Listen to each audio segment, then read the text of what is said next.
Hello everyone. आज हम लोग पढ़ेंगे नॉर्मल लेबर। तो सबसे पहले हम लोग लेबर की डेफिनेशन समझते हैं।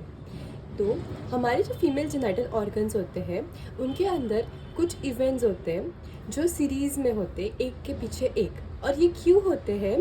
क्योंकि we want to expel the viable products of conception. Now viable का मीनिंग पहले हम समझेंगे। तो वायबल क्या होता है? ये फीटस को बोला जाता है वायबल आफ्टर 28 वीक्स। तो 28 वीक्स यानी 7 मंथ्स के बाद जो फीटस होता है वो वायबल हो जाता है। वायबल का मीनिंग कि it can survive out of the mother's body on its own. तो जो कैपेसिटी होती है फीटस की, इसीलिए हम लोग बोलते हैं कि कभी कभी प्री मैच्योर बर्थ, तो 7 मंथ में ही बेबी का बर्थ हो गया, दैट इज़ प्री मैच्योर। फिर भी वो बेबी मदर के बॉडी के बाहर सर्वाइव कर पाता है because it is viable. So viable products of conception. तो आउट ऑफ द वूम्ब मतलब मदर का जो वूम्ब है उसके बाहर through vagina into the outer world, इसको हम लोग बोलते हैं लेबर। सो एक बार मैं पढ़ती हूँ कि it is series of events that take place in the genital organs in an effort to expel the viable products of conception out of the womb through vagina into the outer world, and this is called as labor. अभी ये कुछ terms है जो हमें जाननी होगी। सबसे पहला है टर्म। सो टर्म मतलब 37 वीक्स से लेकर 42 वीक्स का जो पीरियड होता है उसका हम बोलते हैं टर्म। नेक्स्ट प्री टर्म, तो बिफोर 37 वीक्स ऑफ प्रेगनेंसी जो पीरियड है उसको हम लोग बोलते हैं प्री टर्म। नाउ पार्चुरियंट। पार्चुरियंट क्या होता है? जो पेशेंट इन लेबर, मॉम मतलब जो फीमेल होती है, जो मदर है, जो who is undergoing labour, that is called as parturient. What is parturition? It is the process of giving birth. अभी डिलीवरी, सो डिलीवरी और लेबर दोनों चीज़ों में फ़र्क है। Delivery is just the expulsion और extraction of the viable fetus out of the womb. ये vaginal भी हो सकता है और एब्डोमिनल भी। तो वजाइनल में है स्पॉन्टेनियस या एडेड। स्पॉन्टेनियस मतलब नेचुरली जो बेबी की डिलीवरी होती है, दैट इज स्पॉन्टेनियस। एडेड मतलब मैकेनिकली एडेड, मतलब हम किसी चीज़ का यूज़ कर रहे हैं, जैसे फॉरसेप्स बेबी होता है, तो that is mechanically aided baby. तो डिलीवरी और लेबर दोनों में क्या फ़र्क है? डिलीवरी सिर्फ हम लोग बेबी को मदर के बॉडी से बाहर एक्सट्रैक्ट कर रहे हैं, तो वो हम लोग सी सेक्शन से भी कर सकते हैं। बट लेबर क्या है कि लेबर पूरी प्रोसेस है जो मदर के बॉडी में, जो जेनिटल ऑर्गन्स में जो प्रोसेस, जो इवेंट्स हो रहे हैं और उसके थ्रू जो बेबी बाहर आता है, that is labour. So delivery is not equal to labour. Delivery can happen without labour. हम लोग डायरेक्ट LSCS करके मदर के बॉडी से फिटस को बाहर निकाल सकते हैं, that is delivery. Okay, now what is normal labour? Normal labour का दूसरा टर्म होता है यूटोशिया। लेबर को नॉर्मल कब कहा जाएगा? तो ये हमारे पास उसके कुछ क्राइटेरियाज है। सबसे पहला है कि it should be spontaneous and at term. तो स्पॉन्टेनियस का मीनिंग होता है नेचुरली। तो लेबर जो है वो नेचुरली स्टार्ट होना चाहिए और वो एट टर्म मतलब between 37 weeks to 42 weeks labour start होना चाहिए। Second, with vertex presentation. अभी वर्टेक्स प्रेजेंटेशन क्या होता है? जो फीटस होता है उसका जो प्रेजेंटेशन है, जो पोजीशन, उसका जो लाई होता है मदर के वूम्ब में या यूट्रस में, वो वर्टेक्स साइड होना चाहिए। तो ये हम एक अगली वीडियो में देखेंगे जिसमें हम लोग प्रेजेंटेशंस, लाइज, पोजीशंस के बारे में बात करेंगे। नाउ विदाउट अनड्यू प्रोलॉन्गेशन, तो कुछ कोई सॉफ्ट टिश्यू, कुछ ऑब्स्ट्रक्शन है, कुछ ट्यूमर है जिसके वजह से लेबर में डिले हो रहा है, तो ये सब नहीं होना चाहिए। Natural termination with minimal aids without complications to the mother and child.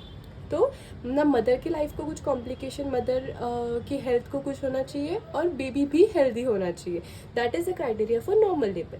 और व्हाट इज़ एबनॉर्मल लेबर, जिसको डिस्टोशिया भी बोला जाता है। तो एनीथिंग ऑफ मतलब deviated from this normal is called as abnormal. तो इसमें क्या होगा?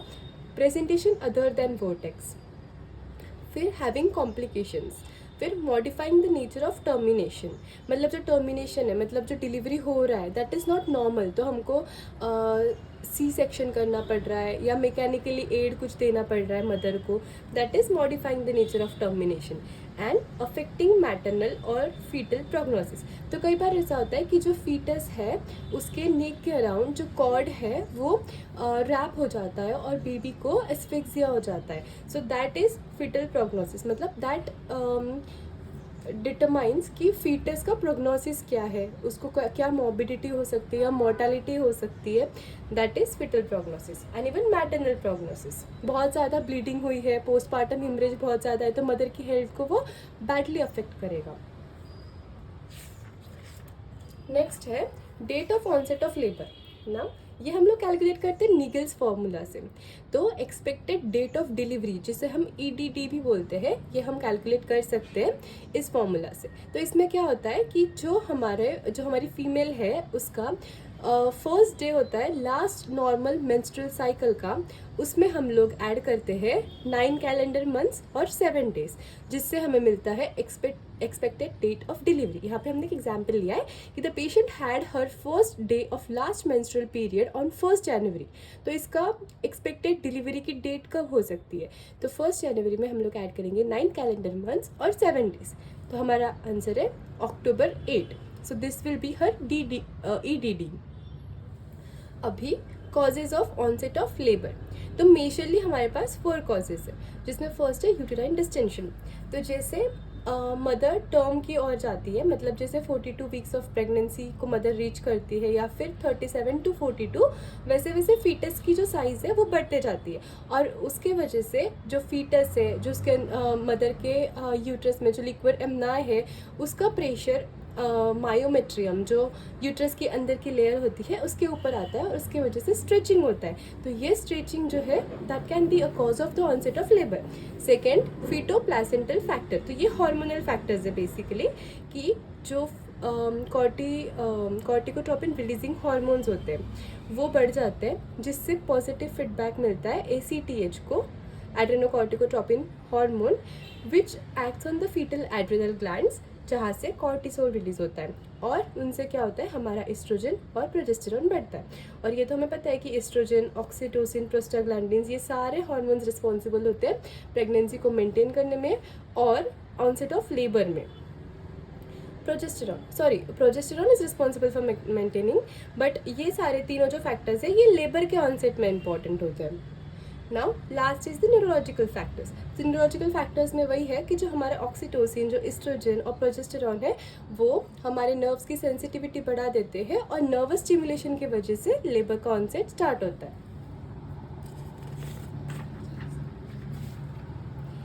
Now let's talk about false pain and true pens.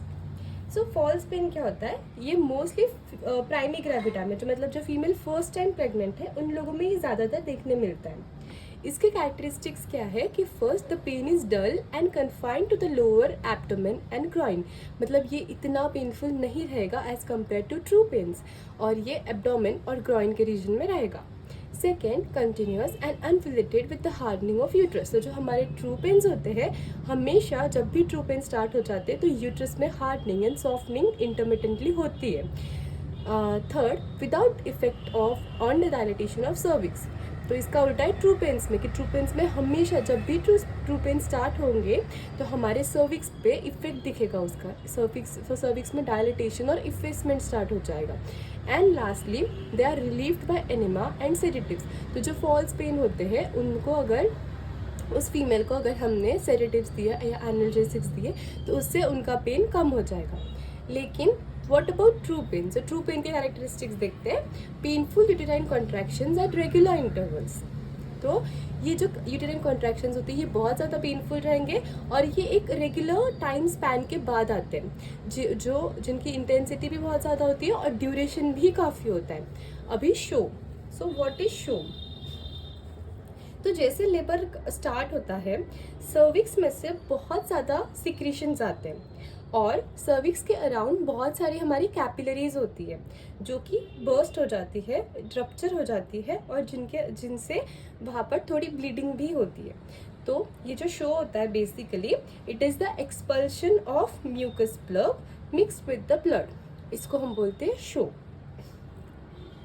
Then effacement and dilatation of cervix.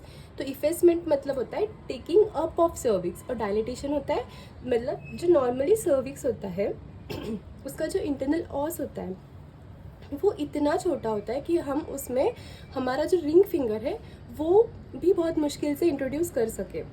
लेकिन प्रेगनेंसी या लेबर के टाइम पे जो डायलिटेशन होता है हमारे सर्विक्स का वो 10 सेंटीमीटर तक डायलेट हो सकता है, और उसको हम लोग बोलते हैं फुल डायलिटेशन ऑफ सर्विक्स, जो कि हम लोग ये फर्स्ट सेकेंड थर्ड स्टेजेस में देखेंगे अभी आगे। Fifth is bag of waters. तो बैग ऑफ वाटर्स क्या होते हैं? हमारा जो यूट्रस है उसमें दो पार्ट है, अपर एंड लोअर पार्ट। तो जो लोअर सेगमेंट होता है वो काफ़ी थिन होता है, काफ़ी फ्लेक्सिबल होता है as compare to upper segment. तो क्या होता है कि जो हमारा प्लासेंटा है उसमें दो मेम्ब्रेन्स होते हैं, एमनियोनिक मेम्ब्रेन एंड कोरियोनिक मेम्ब्रेन्स, जो नीचे की तरफ अटैच होते हैं, लेकिन उनका अटैचमेंट जो होता है वो काफ़ी लूज होता है क्योंकि नीचे की सेगमेंट्स काफ़ी फ्लेक्सिबल होते हैं। तो क्या होता है, जैसे ही लेबर स्टार्ट होता है, जैसे ही कॉन्ट्रैक्शन स्टार्ट होते हैं, जो हम लोग ने देखा ना ये पेनफुल कॉन्ट्रैक्शंस, वो स्टार्ट होने के बाद ये जो मेम्ब्रेन्स होते हैं ये अनसपोर्टेबल हो जाते हैं और ये डिटैच हो जाते हैं, जिससे कि ये सर्वाइकल कैनल से बाहर हर्निएट हो सकते हैं, और इनके अंदर होता है एमनियोटिक फ्लूइड। तो ये मेम्ब्रेन्स के साथ साथ जो एमनियोटिक फ्लूइड है वो भी हमारे सर्वाइकल कैनल से बाहर हर्निएट हो जाएगा, और इसे कहते हैं bag of waters. So now let's talk about the stages of labour. Labour में 4 स्टेजेस होते हैं। First stage from the onset of true labour pain and ends with the full dilatation of cervix. तो हमारी first stage कहाँ से start होती है? जहाँ से हमारे ये ट्रू पेन्स जो है वो स्टार्ट होते हैं, और वो कहाँ ख़त्म होती है? जहाँ पे हमारा जो सर्विक्स है वो फुल्ली डायलेट हो जाता है। और अभी हमने कहा कि full dilatation is 10 centimetre dilatation को फुल डायलिटेशन कहा गया है। इसका ड्यूरेशन प्राइमरी ग्रेविडा जो फीमेल्स है उनमें वो ज़्यादा है, 12 आवर्स, और लगभग उनसे हाफ टाइम लगता है मल्टी ग्रेविडा में। सेकेंड स्टेज जो है वो स्टार्ट होता है जहाँ पे फर्स्ट स्टेज खत्म होगा, मतलब फुल डायलिटेशन ऑफ सर्विक्स से स्टार्ट होगा, and ends with the expulsion of the fetus from vagina. तो हमारे सेकेंड स्टेज में हमारा फीटस जो है वो मदर के बॉडी से बाहर आ जाएगा। इसका ड्यूरेशन होता है प्राइमरी में 2 आवर्स एंड मल्टी में 30 मिनट्स। तो अभी थर्ड स्टेज में है जहाँ से फीटस एक्सपेल हुआ, और it ends with expulsion of the placenta and membranes. So placenta and membranes को आफ्टर बर्थ भी कहा गया है। इसका ड्यूरेशन लगभग 15 मिनट से दोनों प्राइमरी और मल्टी ग्रेविडा में। फाइनली फोर्थ स्टेज, तो ये स्टेज ऑफ ऑब्जर्वेशन होता है, और ये एटलीस्ट 1 आवर तक हमें फीमेल को ऑब्जर्व करना है, मदर को, after the expulsion of the after births.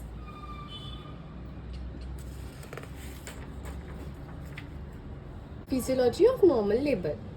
अभी हम लोग बात करेंगे इसमें यूट्राइन कॉन्ट्रैक्शंस की और रिट्रैक्शन की। रिट्रैक्शन ये हमारा 5 मार्क इंपॉर्टेंट क्वेश्चन हो सकता है, और ये AIP जेट में भी हमें ये कंसेप्ट पूछ सकते हैं, और इन जनरल भी ये कंसेप्ट हमें नॉर्मल लेबर समझने के लिए बहुत इंपॉर्टेंट है। So starting from uterine contractions, तो हमने जो देखा था ट्रू पेन्स के बारे में, कि जो ट्रू पेन्स होते हैं जो लेबर के ऑनसेट के दौरान स्टार्ट होते हैं वो बहुत पेनफुल होते हैं, उनका एक स्पेसिफिक टाइम ड्यूरेशन है, इंटरवल होता है, और वो जो पेन्स होते हैं वो डायलिटेशन और इफेसमेंट करवाते हैं सर्विक्स का। लेकिन ऐसा नहीं है कि सिर्फ ऑनसेट ऑफ लेबर के दौरान ही कॉन्ट्रैक्शंस हो। इंस्टेड हमारा जो फर्स्ट ट्राइमेस्टर होता है प्रेगनेंसी का, तभी से कॉन्ट्रैक्शंस जो होते हैं वो स्टार्ट हो जाते हैं। और वो कॉन्ट्रैक्शंस कैसे होते हैं? तो they are rhythmic involuntary contractions which are painless. तो वो कॉन्ट्रैक्शंस पेनलेस होते हैं, जिसको हम लोग ब्रैक्सटन हिक्स कॉन्ट्रैक्शन भी बोलते हैं। इसके बारे में हम लोगों ने हमारे वीडियो में बात की है, डायग्नोसिस ऑफ प्रेगनेंसी में। And they have no effect on the dilatation of cervix. तो ये जो कॉन्ट्रैक्शंस होते हैं ये थ्रू आउट प्रेगनेंसी वो फीमेल में उसके यूट्रस में हमेशा होते ही रहते हैं, बट दे आर पेनलेस, और वो उसका इफेक्ट डायलिटेशन या इफेसमेंट ऑफ सर्विक्स पे कुछ भी नहीं होता। जो पेसमेकर है, मतलब जो ये कॉन्ट्रैक्शंस करवाता है, जहाँ से ये कॉन्ट्रैक्शन स्टार्ट होते हैं, वो हमारे ट्यूबल ऑस्टिया के रीजन में प्रेजेंट होता है।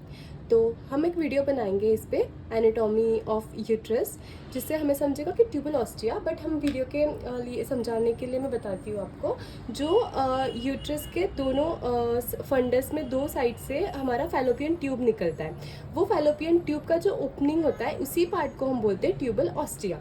तो वो रीज़न से हमारा पेस मेकर एक्टिविटी स्टार्ट होता है, मतलब यूट्राइन कॉन्ट्रैक्शंस प्रोड्यूस होते हैं। अभी हमें देखना है कि यूट्राइन कॉन्ट्रैक्शंस का नेचर के साथ है। So good synchronisation of contraction waves of both halves of uterus, मतलब दोनों साइड से जो कॉन्ट्रैक्शंस रहेंगे वो एकदम सिमिलर रहेंगे, उनकी इंटेंसिटी, उनकी फ्रीक्वेंसी, उनका वेवलेंथ। नाउ फंडल डोमिनेंस, तो जो अपर पार्ट होता है यूट्रस का, उसमें सबसे ज़्यादा कॉन्ट्रैक्शंस देखने मिलेगा, followed by the lower part. Now regular pattern, जो कॉन्ट्रैक्शंस है वो मतलब एक ही रिदम में, एक ही पैटर्न में देखने को मिलते हैं। Then intra amniotic pressure rises about 20 mm of Hg। तो भी हमें कैसे समझेगा कि यूट्राइन कॉन्ट्रैक्शंस जो आ रहे हैं कि वो ऑप्टिमम है, अच्छे है या नहीं? तो ये समझने के लिए हमें इंट्रा एमनियोटिक प्रेशर देखना होता है। अगर it is more than 20 mm of Hg, it is known as good contraction और ऑप्टिमम कॉन्ट्रैक्शन। और दो कॉन्ट्रैक्शन के बीच में एक पीरियड होता है जिसको रिलैक्सेशन पीरियड बोलते हैं। तो रिलैक्सेशन भी अच्छे से हो रहा है या नहीं, ये समझने के लिए हमें फिर से एमनियोटिक प्रेशर मेजर करना होता है। अगर वो 8 mm ऑफ Hg उसका प्रेशर है, मतलब less than 8 mm of Hg, then it is considered as good relaxation. Now the phenomena of retraction. तो पहले तो कॉन्ट्रैक्शन हमें समझना है कि कॉन्ट्रैक्शन में क्या होता है, जो हमारा मसल है वो कॉन्ट्रैक्ट होगा और फिर रिलैक्स होगा। तो कॉन्ट्रैक्शन के टाइम वो मसल श्रिंक हो जाता है। श्रिंक होना मतलब उसका जो साइज़ है, उसके जो मसल फाइबर्स है, उनकी जो लेंथ है वो कम हो जाएगी, और जैसे ही वो रिलैक्स होगा it will regain its original length and size. लेकिन रिट्रैक्शन में क्या होता है कि वो परमानेंट शॉर्ट हो जाता है, परमानेंट श्रिंक होता है, मतलब वो एक बार कॉन्ट्रैक्ट होगा तो वो वैसे का वैसा ही रह जाएगा। Retraction is the phenomena of uterus in labor in which the muscle fibers are permanently shortened, मतलब for once and for all वो हमेशा के लिए शॉर्ट हो जाएंगे।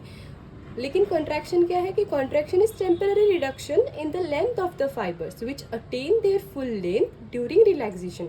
तो कॉन्ट्रैक्शन में जैसे हमने बोला कि मसल फाइबर कॉन्ट्रैक्ट होंगे और उनकी साइज और उनकी लेंथ कम हो जाएगी उतने टाइम बिंग के लिए, और फिर जैसे ही वो रिलैक्स होंगे it will regain its normal full length. और इन contract retraction results in the permanent shortening. Now तो हमें रिट्रैक्शन की ज़रूरत क्यों होती है? So the net result is, सबसे पहले हमारा है formation of lower uterine segment. Second, dilatation and effacement of cervix. ये हम वीडियो में आगे देखेंगे कि डायलिटेशन और इफेसमेंट एग्जैक्टली क्या होता है, दोनों एक दूसरे से अलग कैसे है। Then advancing the presenting part. तो हम लोग जब प्रेगनेंसी में बोलते हैं कि हम लोग मदर को बोलते हैं पुश करने के लिए, जो मदर के खुद के वॉलंटरी एफर्ट्स होते हैं, ये हुआ मदर के साइड से। लेकिन जो यूट्रस होता है उसमें भी कुछ एक्टिविटीज़ होती है, जो कंट्रैक्शंस होते हैं, जो ये रिट्रैक्शन है, इसके वजह से जो प्रेजेंटिंग पार्ट है, जो फीटस का हेड है, उसको पुश करने में हेल्प होता है। Now expulsion of the fetus in placenta. Effective haemostasis after separation of the placenta. तो जैसे बेबी का बर्थ होता है और जो आफ्टर बर्थ होते हैं, मतलब जो प्लासेंटा है, जो मेम्ब्रेन्स है, वो सब बाहर डिलीवरी होने के बाद उनकी बहुत ज़्यादा हेमरेज होना स्टार्ट हो जाता है, और इस हेमरेज को रोकने के लिए रिट्रैक्शन इज़ वेरी हेल्पफुल। तो रिट्रैक्शन क्या करता है, वो मसल श्रिंक हो जाते हैं वहाँ के।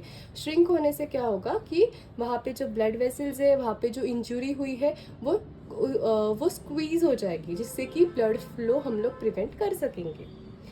तो ये हम लोगों ने डायग्राम में देखेंगे हम लोग कि रिलैक्सेशन और कंट्रैक्शन ये नॉर्मल है कि मसल कॉन्ट्रैक्ट हुआ तो उसकी साइज़ छोटी हो जाएगी और वो फिर से रिलैक्स हो जाएगा, तो उसकी लेंथ नॉर्मल हो जाएगी। लेकिन रिट्रैक्शन में क्या होता है कि उसकी साइज़ एक बार अगर छोटी हुई तो वो बढ़ नहीं सकती, वो छोटी मतलब वो उतनी ही रहेगी, और देन विथ प्रोग्रेसिव रिट्रैक्शन उसकी साइज़ कम होते जाएगी। Let's talk about the first stage of labour. इसको हम पढ़ेंगे 4 डिफरेंट हेड्स के अंदर। सबसे पहला है हमारे events in the first stage, mechanism of labour, clinical course and finally the management of first stage of labour.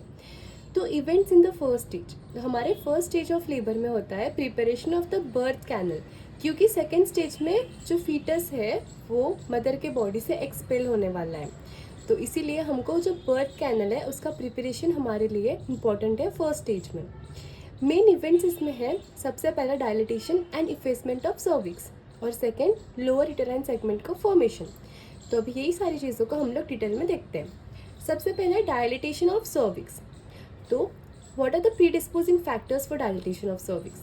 Softening of cervix, तो हमारा जो सर्विक्स होता है, जैसे हम लोगों ने लास्ट वीडियो में बात की थी कि सर्विक्स का जो इंटरनल ऑस होता है, मतलब जो उसकी ओपनिंग होती है, सर्विक्स आप लोग जानते हैं कि सर्विक्स जो है ये सबसे नीचे का पार्ट होता है और यहाँ से हमारे यूट्रस में ओपनिंग, मतलब ये ओपन नीचे वाला सबसे नीचे का पार्ट होता है। तो यहाँ से यहाँ पे एक इंटरनल ऑस होता है। तो ये जो इंटरनल ऑस है ये बहुत ही छोटा होता है, इतना छोटा होता है कि इसमें हमारा जो रिंग फिंगर है वो भी बहुत मुश्किल से इंट्रोड्यूस हो सके। लेकिन फुल डायलेटेशन ऑफ सर्विक्स, मतलब जो फर्स्ट स्टेज ऑफ लेबर है उसमें वो इतना डायलेट हो जाता है कि वो 10 सेंटीमीटर तक डायलेट हो सकता है। That is because of all this factors. तो ये जो सॉफ्टनिंग ऑफ सर्विक्स है, fibromuscular glandular hypertrophy, increase vascularity, accumulation of fluid between the collagen fibrils, breaking down of collagen fibrils, ये सारी चीज़ों की वजह से जो सर्विक्स है वो बहुत सॉफ्ट हो जाता है, बहुत वस्कुलर हो जाता है और वो बहुत फ्लेक्सिबल हो जाता है, जिससे कि वो इजीली उसकी साइज़ बढ़ सके और बेबी जो है वो बाहर डिलीवर हो सके। नाउ एक्चुअल फैक्टर्स रिस्पॉन्सिबल, तो इसमें सबसे पहले हमारा यूटेराइन कॉन्ट्रैक्शन एंड रिट्रैक्शन। तो इसके लिए सबसे पहले हमें यूट्रस की एनाटॉमी जाननी होगी। सबसे पहले ये हमारा यूट्रस है, इसमें ये नीचे जो मैंने डार्क किए हैं यहाँ पे, ये हमारे सर्कुलर मसल फाइबर्स है और ये जो है ऊपर के ये हमारे लॉन्जिट्यूडनल मसल फाइबर्स है। तो ये सर्कुलर मसल फाइबर्स से ये लॉन्जिट्यूडनल मसल फाइबर्स जो होते हैं वो बकेट होल्डिंग फैशन में अटैच्ड होते हैं। मतलब अगर आप इमेजिन करें कि यहाँ पे ये बकेट है और ये ऊपर के जितने सारे फाइबर्स हैं ये उसको हम लोग ऐसे बकेट होल्डिंग, जो हमारे बकेट का ऊपर का पार्ट होता है वैसे वो उसको अटैच्ड है। तो इसका इंपॉर्टेंस क्या होता है कि जैसे जब भी कंट्रैक्शन होता है ये सारे मसल्स में तो वो ऊपर ऐसे खींचे जाते हैं। तो यहाँ पे ये जो मसल्स है ये ऊपर खींचे जाएंगे जिससे कि हमारा जो सर्विक्स है उसमें इफेसमेंट होगा। अभी हम लोग आगे देखते हैं इफेसमेंट का फिनोमेना। इफेसमेंट होता है taking up of the cervix, मतलब सर्विक्स का ये ऊपर के डायरेक्शन में जाना इस इफेसमेंट। और सर्विक्स के जो ये वॉल्स है ये दोनों साइड में जब मूव होते हैं तब उनको हम बोलते हैं dilatation of cervix. So longitudinal muscle fibers of the upper segment are attached with the circular fibers of the lower segment in a bucket holding fashion. Thus with each contraction the canal is opened up. तो जैसे जैसे ये contraction होंगे, जैसे जैसे ये contraction जैसे ऊपर होते हैं, ये जो canal होता है ये open up होगा, ये बड़ा होते जाएगा। There is some coordination between the fundal contraction and the cervical dilatation called as the polarity of uterus. तो polarity of uterus यानी क्या होता है, सिंपल लैंग्वेज में समझे तो जैसे जैसे ये ऊपर का जो फंडल पार्ट है ये कंट्रैक्ट होते जाता है वैसे वैसे ये डायलिटेशन शुरू मतलब रहेगा। इसके साथ साथ इसी को हम यही कोऑर्डिनेशन को हम लोगों ने बोला है polarity of uterus. Now what are bag of membranes? जो बैग ऑफ मेम्ब्रेन्स होते हैं हमारे दो मेम्ब्रेन्स होते हैं, प्लासेंटा के साथ साथ दो मेम्ब्रेन्स होते हैं, एमनियन और chorion membranes, and they are loosely attached to the lower uterine cavity except at the internal os. तो वो हमारे लोअर यूटेराइन जो ये लोअर पार्ट है यूट्रस का यहाँ पे ये लूजली अटैच होते हैं। और जैसे हम लोग जानते हैं कि ऊपर का पार्ट जो होता है यूट्रस का वो काफ़ी थिक होता है compare to this lower uterine part. ये जो लोअर पार्ट है ये काफ़ी थिन है, काफ़ी फ्लेक्सिबल होता है। तो इसी की वजह से जो हमारे मेम्ब्रेन्स है वो वहाँ से हर्निएट होके ऐसे नीचे आ जाते हैं और बाहर आ जाते हैं सर्विक्स के थ्रू। और उनमें हमारे जो मेम्ब्रेन्स है उनके अंदर क्या होता है, तो एमनियोटिक फ्लूइड प्रेजेंट होता है। इसीलिए जब ये मेम्ब्रेन्स बाहर आते हैं यहाँ से तो उसके साथ साथ वो एमनियोटिक फ्लूइड भी बाहर आ जाएगा। और जो हमारा फीटस होता है बेबी, उसका जो हेड होता है वो यहाँ पे होता है। तो वो हेड के वजह से थोड़ा जो वाटर है वो इधर पीछे रह जाएगा और थोड़ा हर्निएट होके नीचे आ जाएगा। इसी को हम लोगों ने बोला है hind waters and fore waters. मैं एक बार पढ़ती हूँ कि due to the head of the fetus the amniotic cavity is divided into two compartments. The part above the girdle of contact is called as the hind waters, bulk of liquor and fetus, and the part below it containing small amount of liquor is called as forewaters. तो ये हम सारे points पे ये factors हम लोग देख रहे थे कि what are the actual factors responsible for dilatation of cervix. तो ये हमारा bag of membrane second factor है। थर्ड है फीटल एक्सिस प्रेशर। तो फीटस के वजह से जो प्रेशर होता है, जो हम लोग ग्रेविटी के वजह से बोल सकते हैं एडिशनल, उसके वजह से भी डायलिटेशन ऑफ सर्विक्स होता है। So that was all about dilatation. अभी हम लोग बात करते हैं इफेसमेंट ऑफ सर्विक्स के बारे में। सो इफेसमेंट ऑफ सर्विक्स को बोला जाता है टेकिंग अप। हम लोगों ने देखा नाम में ही है टेकिंग अप, मतलब ऊपर की तरफ सर्विक्स का जाना। तो ये जो है सर्विक्स, ये अगर साइड वाइज जा रहा है तो डायलिटेशन, और ऊपर जा रहा है तो effacement. It is a process by which the muscle fibers of cervix are pulled upward and merges with the fibers of lower uterine segment। तो ये हमारा lower uterine segment है, ये हमारे cervix के fibers है, ये पहले नॉर्मल थे, फिर ये ऊपर खींचे गए, मतलब इफेसमेंट हुआ, और ये इनके साथ लोअर यूटेराइन सेगमेंट के साथ मर्ज हो गए। अभी ये जो फिनोमेनॉन है, ये प्राइमरी ग्रेविटा में कब होता है और मल्टी में कब होता है? तो दोनों में ये फर्स्ट स्टेज ऑफ लेबर के दौरान ही होता है, लेकिन इफेसमेंट पहले होता है प्राइमरी में और it is then followed by dilatation. लेकिन मल्टीपैरा में दोनों एक साथ में ही होते हैं। तो ये हमारे लिए इंपॉर्टेंट है, ये हमें AIP जेट में भी पूछ सकते हैं। Next is lower uterine segment. तो हमने 2 पॉइंट्स देखे थे। First was the dilatation and effacement of cervix and second was the formation of lower uterine segment.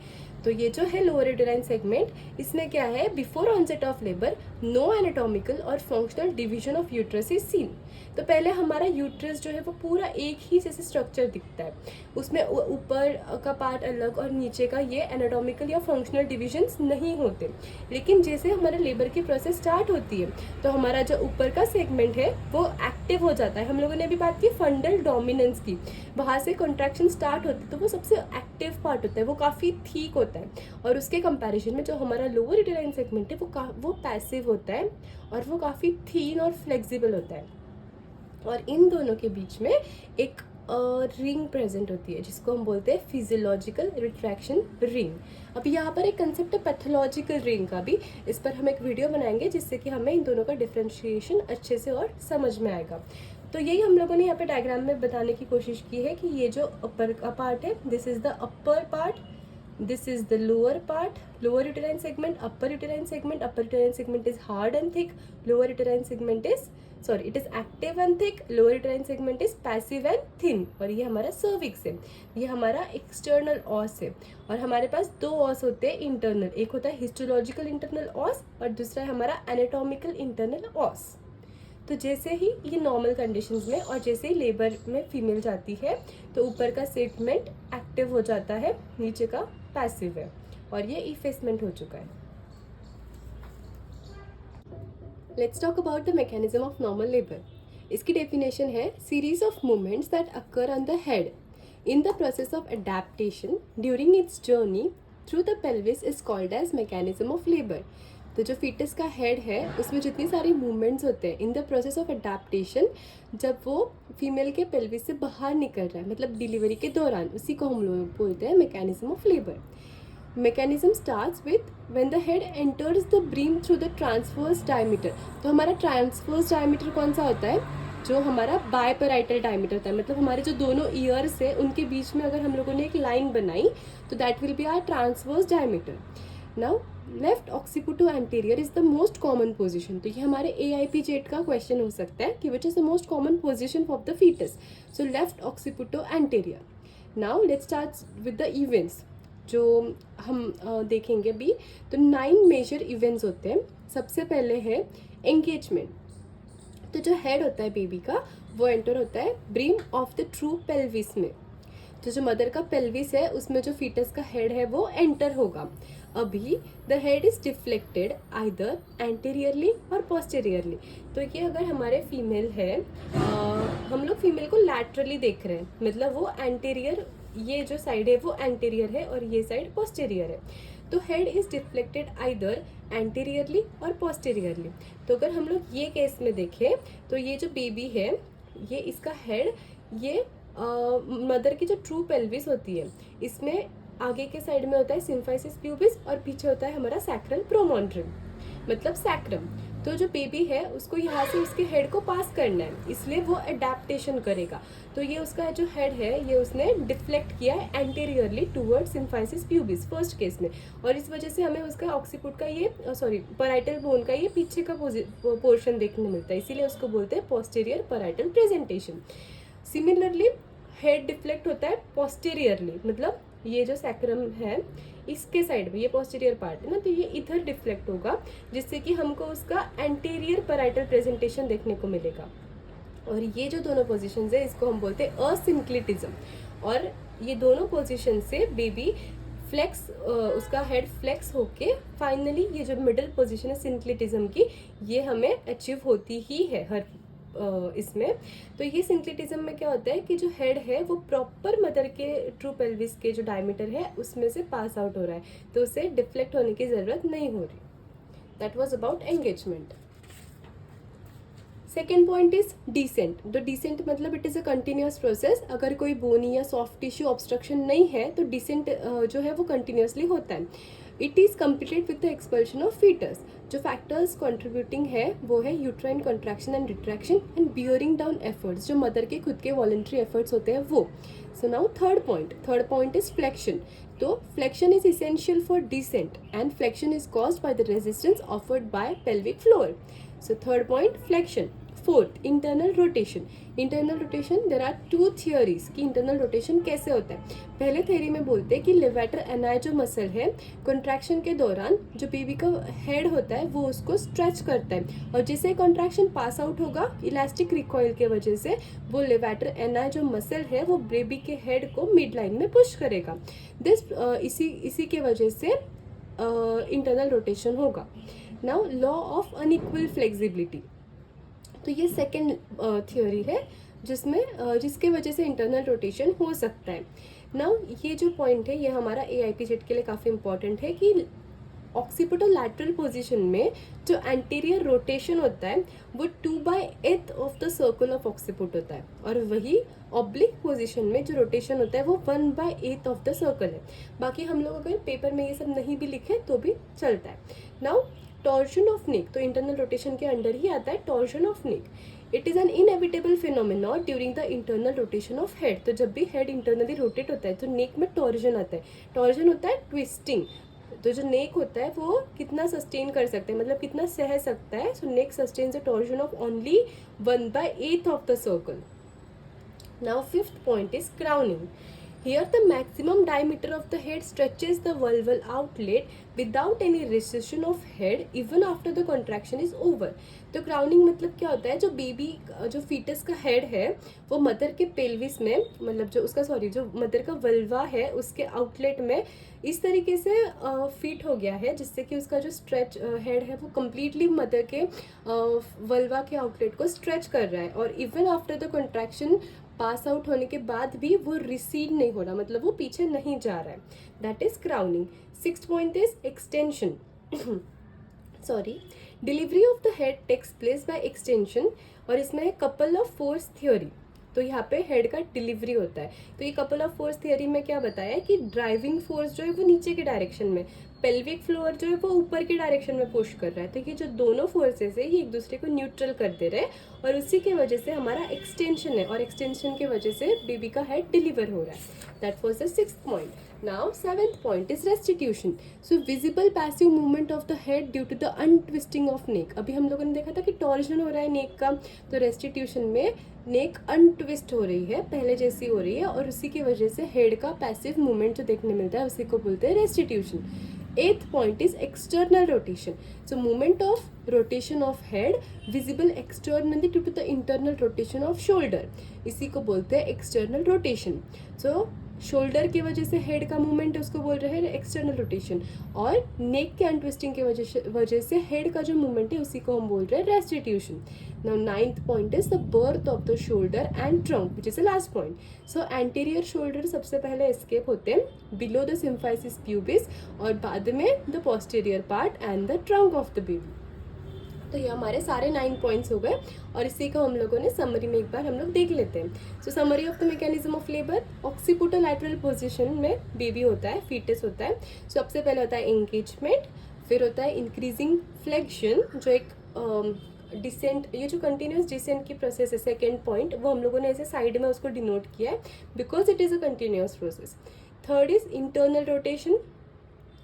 Occiput anterior अगर है तो फिर 2/8 ऑफ द सर्कल, और शोल्डर अगर है और ऑब्लिक है अगर तो 1/8 of the circle. Then crowning, extension जिसमें हेड डिलीवर होता है, रेस्टिट्यूशन जिसमें हेड की पैसिव मूवमेंट होती है, एक्सटर्नल रोटेशन जिसमें शोल्डर की वजह से हेड की मूवमेंट होती है, and finally delivery of the shoulder and trunk by lateral flexion. Now let's talk about the clinical course of first stage. अभी हम लोगों ने जितना कुछ देखा है पूरे वीडियो में, जो छोटे छोटे टॉपिक्स हम लोगों ने कवर किए या जो हम लोगों ने अंडरस्टैंडिंग डेवलप की है, उसके बाद आगे का जो पार्ट है वो बहुत ही ईजिली कवर हो जाता है. तो इसमें अभी बात करते हैं first intermittent painful uterine contraction. तो फर्स्ट स्टेज स्टार्ट हो गई है, इसीलिए जो कॉन्ट्रैक्शंस रहेंगे वो हम लोगों ने जैसे ट्रू पेन्स में देखा था वो इंटरमिटेंट रहेंगे और वो पेनफुल रहेंगे. तो ये जो पेन्स इनको डिस्क्राइब किया है कि pains are felt with hardening of uterus. तो जो ट्रू पेन्स में हम लोगों ने बात की थी कि this are always associated with hardening of uterus. Initially they are for the interval of 15 to 30 minutes with duration of 30 seconds. मतलब हर 15 मिनट्स या आधे घंटे में वो यूट्राइन कॉन्ट्रैक्शन आएगा और 30 सेकेंड्स के लिए वो रहेगा. तो जैसे जैसे स्टेजेस मतलब हम लोग आगे आगे बढ़ते जाएंगे, फर्स्ट स्टेज में आगे थोड़ा प्रोग्रेस होंगे, वैसे वैसे जो इंटरवल है वो कम कम होते जाएगा. मतलब अभी जैसे in late stage interval is of 3 to 5 minutes and last for about 4 to 5 minutes. Sorry, ये 4 to 5 मिनट्स लिखा है. तो पहले जो इंटरवल था कि 15 मिनट्स या 30 मिनट्स में वो कॉन्ट्रैक्शंस आ रहे थे, अभी वो कब आएंगे, हर 3 या 5 मिनट में वो कॉन्ट्रैक्शन आएंगे. पहले वो सिर्फ आधे मिनट के लिए थे, अभी वो 4 से 5 मिनट तक वो कॉन्ट्रैक्शन कंटिन्यू रहेगा. अभी इसमें थर्ड पॉइंट है dilatation and effacement of cervix. तो dilatation, cervical dilatation refers to dilatation of the external os and effacement is determined by the length of the cervical canal. तो हम लोगों ने बात किया था कि डायलिटेशन, सर्वाइकल डायलिटेशन मतलब जो ऑस होता है सर्विक्स का एक्सटर्नल ऑस वो डायलेट होता है, और इफेसमेंट मतलब taking up of the cervix. It is said to be fully dilated when it is 10 centimetre dilated. ये भी हम लोगों ने बात की है ऑलरेडी. Now partograph. तो पार्टोग्राफ क्या होता है कि हम लोग एक ग्राफ बनाते हैं. हमेशा हम लोग ग्राफ में 2 चीज़ों को प्लॉट करते हैं, X axis and Y axis. लेकिन यहाँ पर हमारे पास 3 चीज़ें हैं एक ही ग्राफ पे प्लॉट करने के लिए. इसमें हम लोग को देखना है कि सर्वाइकल डायलिटेशन कितना हो रहा है, उसके साथ साथ हेड का डिसेंट कितना हो रहा है, और ये सब कितने टाइम में हो रहा है, मतलब व्हाट इज़ द ड्यूरेशन. तो ये तीनों चीज़ें हम एक ग्राफिकल रिकॉर्ड के फॉर्म में देखते हैं, जिसको हम लोग बोलते हैं partograph. Dilatation of cervix at the rate of 1 centimeter per hour in primi and 1.5 centimeter in multi beyond 3 centimeter dilatation is considered satisfactory. तो बेसिकली ये जो पार्टोग्राफ है इसमें 3 स्टेजेस होते हैं, एक्टिव फेजेस होते हैं. जो पहला है एक्सेलरेशन फेज, फिर होता है फेज ऑफ मैक्सिमम स्लोप और फेज ऑफ डिक्सेलरेशन. तो अगर हम इसके इतने डिटेल में ना जाए तो हमें सिर्फ इतना समझना है इसमें कि एक जो लेटेंट फेज होता है, स्टार्टिंग का फेज, उसके बाद जो डायलिटेशन ऑफ सर्विक्स है वो 1 सेंटीमीटर पर आवर के रेट में चलता है प्राइमी में, और 1.5 सेंटीमीटर पर आवर की रेट में होता है मल्टी में. तो ये हमारा AIPJET में MCQ भी हो सकता है. अगर आपको पार्टोग्राफ पे 5 मार्क क्वेश्चन के हिसाब से अगर वीडियो चाहिए तो please comment. Then status of membranes. So membranes remain intact until और sometimes beyond the full dilatation of cervix. तो जो रप्चर ऑफ मेम्ब्रेन्स की हम लोग बात करते हैं, ये वो मेम्ब्रेन्स हम बता रहे हैं कि if it ruptures after the onset of labour but before full dilatation of cervix, उसको हम अर्ली रप्चर बोल रहे हैं. तो यहाँ पे हमें बात समझना है कि लेबर का ऑनसेट हो चुका है लेकिन सर्विक्स अभी तक फुल्ली डायलेट नहीं हुआ है, मतलब फर्स्ट स्टेज में ही है हम लोग, तो इसे हम लोग बोलते हैं अर्ली रप्चर.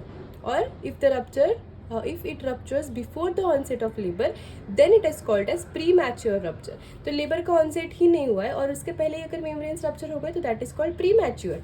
और अगर लेबर स्टार्ट हो गया है लेकिन डायलिटेशन ऑफ सर्विक्स फुल्ली मतलब 10 सेंटीमीटर अभी तक नहीं हुआ तो उसको बोलते हैं early rupture of membranes. Next है हमारा मैनेजमेंट पार्ट. तो इसको हम लोग बहुत इतने डिटेल में नहीं देखते, लेकिन हम लोग इसको थोड़े हेड्स में समझ लेंगे सिर्फ.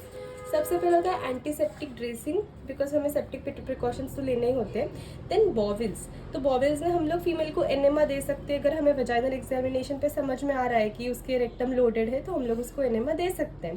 Then rest and ambulation which is very important. Patient को चलना फिरना ये हम लोग मोस्टली एडवाइस करते हैं. Lastly diet and bladder care. तो डाइट में हम लोग पेशेंट को मोस्टली जब वो एक्टिव लेबर में होती है तो हम फूड विथहेल्ड करके रखते हैं, क्योंकि एस्पायरेशन वगैरह जो हम लोग नॉर्मल ऑपरेशंस में देखते हैं कि जनरल एनेस्थेशिया देने के बाद एस्पायरेशन हो सकता है, इसीलिए हम लोग फीमेल को एकदम ऐसे प्लेन जैसे फ्लूइड्स या फिर प्लेन वाटर वगैरह ये सब देंगे, वो भी अर्ली लेबर में। Next is bladder care. तो इन्फेक्शन वगैरह नहीं होना चाहिए, इसलिए हम लोग ब्लैडर एम्प्टी करने के लिए एडवाइस करते हैं। Events in the second stage of labour. Second stage के इवेंट्स के बारे में हम लोगों ने मैकेनिज्म ऑफ नॉर्मल लेबर में सारी बात कर ली है। अभी यहाँ पर हम लोग देखते हैं second stage begins with complete dilatation of the cervix and ends with the expulsion of fetus. This stage is concerned with the descent and delivery of the fetus through the birth canal. Membranes are ruptured, causing the escape of liquor amni. Uterine contraction and retraction become stronger. Fetus, delivery of fetus is accomplished by two factors. तो हमारे पास यहाँ दो factors होते हैं जिससे कि foetus की delivery होती है। फर्स्ट जो यूटेराइन कॉन्ट्रैक्शंस हो रहे हैं, और दूसरा जो बियरिंग डाउन एफर्ट्स जो मदर खुद करती है, जिसको हम बोलते हैं voluntary contraction of the abdominal muscles along with the power of retraction. तो यूट्राइन कॉन्ट्रैक्शन, यूट्राइन रिट्रैक्शन और बियरिंग डाउन एफर्ट्स, इन सब के वजह से foetus is expelled. Now clinical course of second stage. तो हमारा मेन जो इवेंट था सेकेंड स्टेज का वो वही था कि फीटस की डिलीवरी या फीटस का एक्सपल्शन। नाउ क्लिनिकल कोर्स में है, it starts with the full dilatation of cervix irrespective of the rupture of membranes and ends with expulsion of foetus. इसमें पेन्स की इंटेंसिटी बढ़ती है और उनकी फ्रीक्वेंसी बढ़ती है। बियरिंग डाउन एफर्ट्स के बारे में बात किया है, which are the additional voluntary expulsive efforts that appear during the second stage. जो मदर एब्डोमिनल मसल्स को कंट्रैक्ट करके बेबी को पुश करते हैं।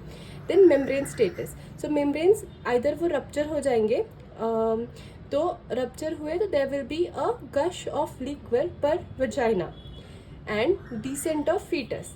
सो डिसेंट ऑफ फीटस को अगर हमें समझना है तो हमें एब्डोमिनल एग्जामिनेशन करना होता है और एक इंटरनल एग्जामिनेशन। एब्डोमिनल एग्जामिनेशन में भी हमें डिसेंट ऑफ हेड दिखता है, rotation of the anterior shoulder, change in the position of foetal heart sound. तो इन सारी चीज़ों की वजह से हमें फीटस का डिसेंट कितना प्रोग्रेसिव है या नहीं ये समझ में आता है। इंटरनल एग्जामिनेशन में descent of the head in relation to the ischial spine, तो ये हम देखते हैं internal examination. Next is vaginal signs. So as head descends down, जो vulval opening है, it looks like a slit through which the scalp hairs are visible. The head recedes after the contraction passes off, but is held up a little in advance because of the retraction. Ultimately, the maximum diameter of the head, जो biparietal diameter होता है head का, it stretches the vulval outlet and there is no recession even after the contraction passes off. This is called as crowning of head.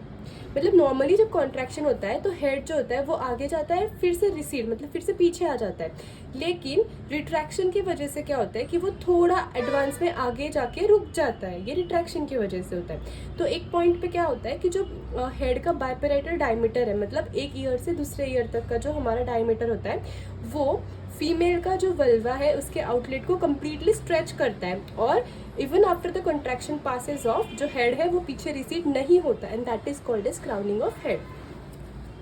Now management of second stage. तो इसमें हम लोग general measures में constantly supervise करना है, fetal heart sound record करना है every 5 minute, तो हमें मॉनिटरिंग कंटिन्यूसली करनी है फीटल के कंडीशंस की। एनाल्जेसिक्स मतलब pain killers, then vaginal examination. Now second is preparation of delivery. तो ये सारी चीज़ें हमें डिलीवरी ऑनसेट ऑफ डिलीवरी के मतलब जो ये है उसके पहले करना है, फिर preparation for delivery and finally conduction for delivery of delivery. Sorry. Now events in the third stage of labour. इसमें क्या है कि फीटस का एक्सपल्शन हो गया, मतलब फीटस की डिलीवरी हो चुकी है। अभी प्लासेंटल सेपरेशन बचा है and its descent to lower segment and finally its expulsion with the membranes. तो प्लासेंटा के साथ साथ जो कोरियन एंड मिनियन जो हमारे मेम्ब्रेन्स है वो भी बाहर आएंगे। So placental separation at the onset of labour, placenta attaches to an area of 20 centimetre in diameter. तो प्लासेंटा का जो पूरा एरिया होता है वो 20 सेंटीमीटर होता है। फिर सेकेंड स्टेज के दौरान the area starts diminishing following successive retractions. तो जैसे जैसे रिट्रैक्शंस बढ़ते हैं, रिट्रैक्शंस मतलब जो कंट्रैक्शंस चल रहे हैं, जो परमानेंट कंट्रैक्शंस हो रहे हैं, उसके वजह से उसका जो एरिया है वो कम कम होते जाता है। And it reduces the surface area at the placental side to about its half.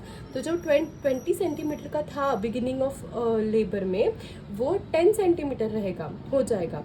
और ऐसा होते होते फाइनली वहाँ पे बकलिंग ऑफ प्लासेंट, बकलिंग मतलब एक जगह बहुत सारे लेयर्स ऐसे गैदर हो जाना, और फाइनली इट सेपरेट्स आउट। तो सेपरेशन भी दो टाइप का हो सकता है, एक तो सेंट्रल या फिर marginal. This was placental separation. अभी प्लासेंटल एक्सपल्जन, तो जैसे जैसे कॉन्ट्रैक्शन और रिट्रैक्शन बढ़ रहा है यूट्रस का, और अलोंग विद दैट जो मदर के बियरिंग डाउन इफर्ट्स है, जिनको हम वॉलेंट्री कॉन्ट्रैक्शन बोल रहे हैं एब्डोमिनल मसल्स के, उनके वजह से फाइनली प्लासेंटा जो है वो बाहर आ जाता है।